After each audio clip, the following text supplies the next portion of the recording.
Welcome back mga ropa, kwentuhan muna tayo. Pag-usapan natin ngayon ang game ng Golden State Warriors kontra sa kupunan ng New Orleans Pelicans. Dito sa game na to mga ropa, wala ang most valuable player ng Golden State na si Stephen Curry. At the same time, wala rin dito si Andrew Wiggins. Pero nagawa pa rin manalo ng Golden State Warriors gamit ang pambihirang diskarte ng kanilang players at ni Coach Steve Kerr. Ngayon mga ropa, sobrang interesting ng laro na to dahil tinambakan ng Golden State Warriors ng 20 points. At sa pagkakataon na yan, ang lungkot ng mga fans ng Golden State dahil tinambakan sila ng New Orleans. Pero what a comeback ang ginawa ng Golden State Warriors para manalo pa sa huli at sa endgame ng laro. Ngayon mga ropa, ito ang pambihira at nakakabilib na diskarte na ginamit ni Coach Steve Kerr at ng kanyang mga players para makambak pa ang game at manalo. Ito ang game analysis at breakdown. Simulan na natin to.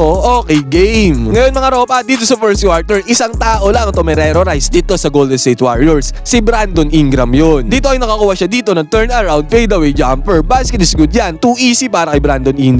Bigyan pansin din pala natin ang first five na ginamit dito ng Golden State Warriors dahil wala si Stephen Curry at si Andrew Wiggins. Ngayon mga ropa, ang starter nila as point guard is Brandon Podziemski. Tapos dito nakamit ni Buddy Hield ang kanyang first starter para sa Golden State. Sinamahan sila dyan ni Draymond Green, Moses Moody at ni Jackson Davis. Sobrang interesting ng lineup na to mga ropa dahil first time si Buddy Hield ay papasok na sa first five ng lineup ng Golden State. At starting defense sila dito, syempre man-to-man defense yan mga ropa. At sa pagkakataon na to, si Zion Williamson na may hawak ng bola. Base sa mga plays na ginawa ng New Orleans Pelicans dito sa first quarter, ang obserbasyon ko, ang game plan nila dito ay atakihin ang depensa ng Warriors sa isolation or sa one-on-one. Kaya dito mga ropa, akmang aatake ni Zion Williamson ang depensa ni Draymond Green. Kaya nag-close out dito or nag-help dito yung player na si Moses Moody. Ang tendency naman dyan mga ropa, nagkaroon ng espasyo dito si Brandon Ingram sa pasa ni Zion Williamson.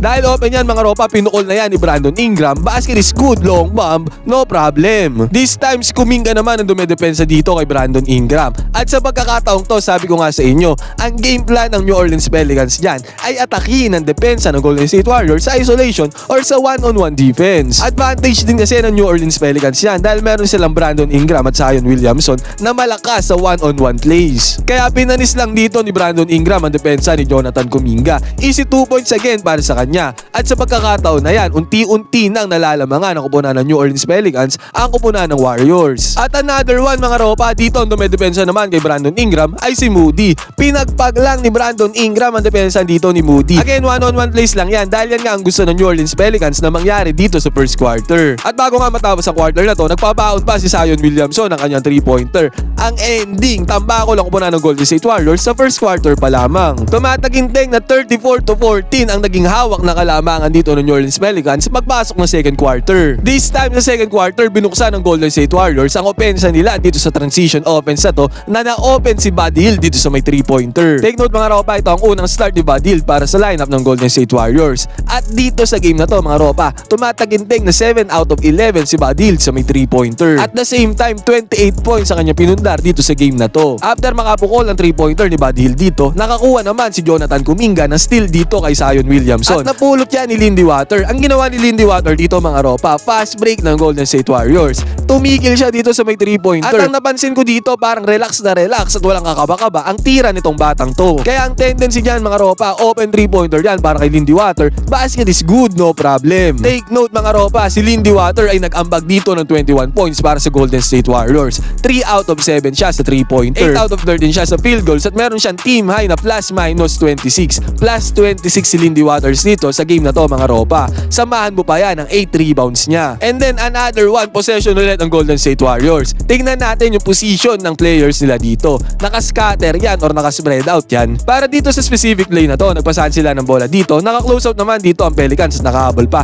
Pero nung pagkapasa na kay Lindy Waters ang bola, yung close out dito ng Pelicans nawala na, nahuli na. Ibig sabihin, good ball rotation dito para sa Golden State Warriors. At another one, open yan kay Lindy Waters. Basket is good na naman para sa kanya, another 3-pointer. At sa pagkakataon na to mga ropa, unti-unti nang nakakahabol ang kupunan ng Golden State Warriors sa kanilang tambak. At dito nga mga ropa, i-highlight din natin ang depensa dito ng Golden State Warriors. Napaka-commendable ng depensa nila dito sa play na to. Okay bola dito ng New Orleans Pelicans at nag-set ng screen dito yung bantay ni Kevon Looney. Kaya ang tendency, nag-double team sila dito sa player ng New Orleans Pelicans na nagmamando. Ngayon, ang sobrang interesting at commendable na ginawa dito ni Kevon Looney, nung nag-screen na dito, sinalo niya agad, nag-show defense agad siya dito, inibabawan niya at dinikitan niya dito yung nagmamando ng bola. Kaya ang tendency, walang nilusutan dito yung nagmamando ng bola para sa New Orleans Pelicans dahil dahil naharangan niya agad at na-pressure defense silang dalawa.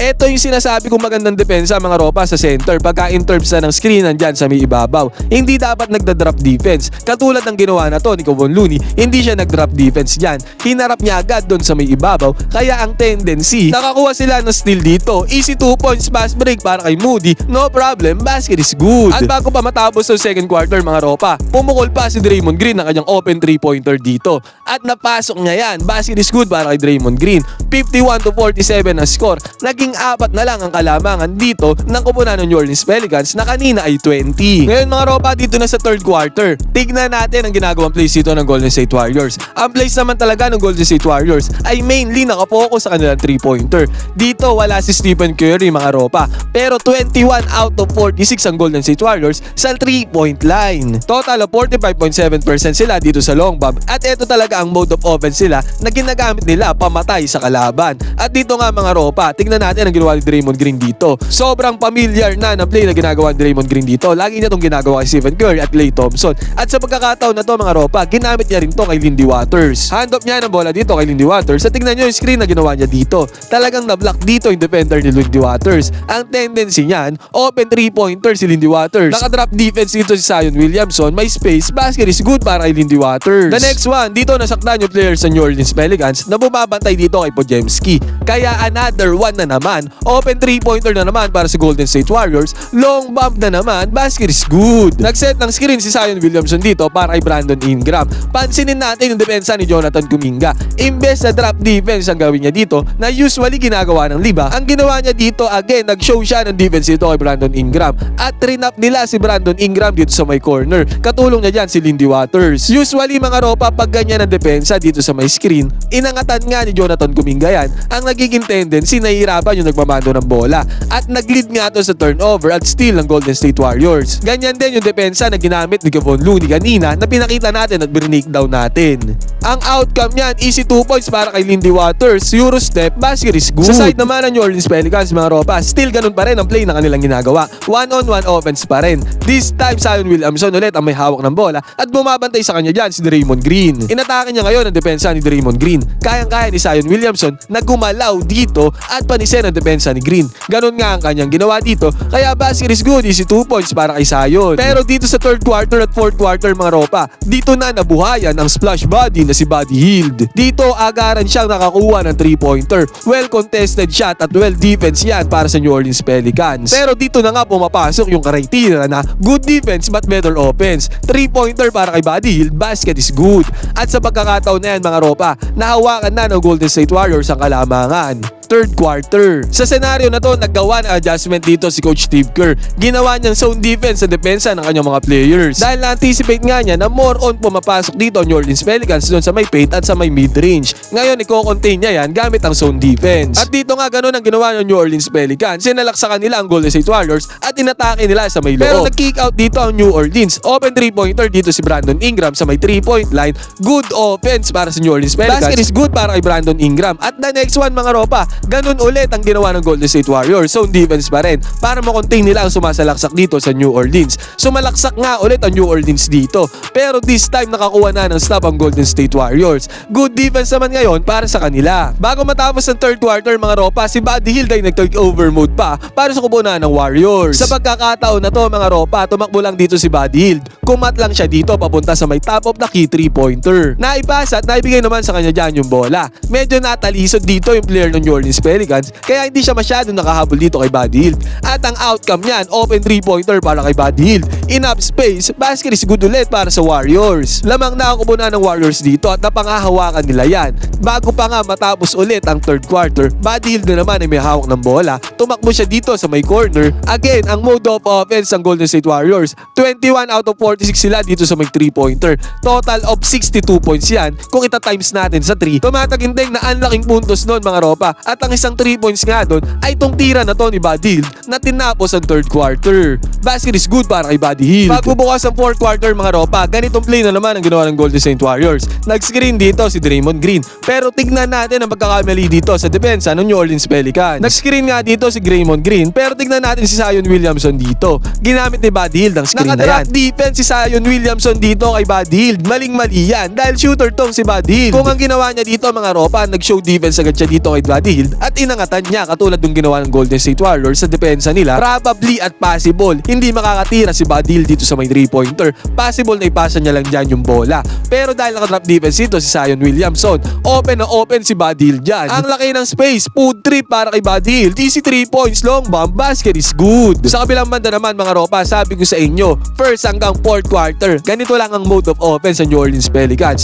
Puro lang sila one-on-one plays at isolation. Sa pagkakataon na to, Zion Williamson na naman ang bumanat. Easy 2 points para sa kanya. Tapos ang lupet, yung relax na player na si Lindy Waters, kaya palang tumalon na mataas at dumakdak, slam dunk to para sa kanya. At sa pagkakataong to mga ropa, pagmasdan natin si Buddy Hield dito, ang layo niya sa 3-point line. Kumbaga kung tutusin ko sa PBA to, parang nasa 4-point line na siya eh. Ang nangyari dito, naka-zone defense sa New Orleans Pelicans. Kaya yung tumakbo dito sa gitna ay dinepensa ni Alvarado. Ang tendency dyan, naghintay na ng pasa si Buddy Hield dito sa on top of the key. At pinasa nga sa kanya yan mga ropa. Nag-close out naman dito si Alvarado, pero enough space yan kay Buddy Hield. Ang layo pa nga niya dyan sa may 3-pointer.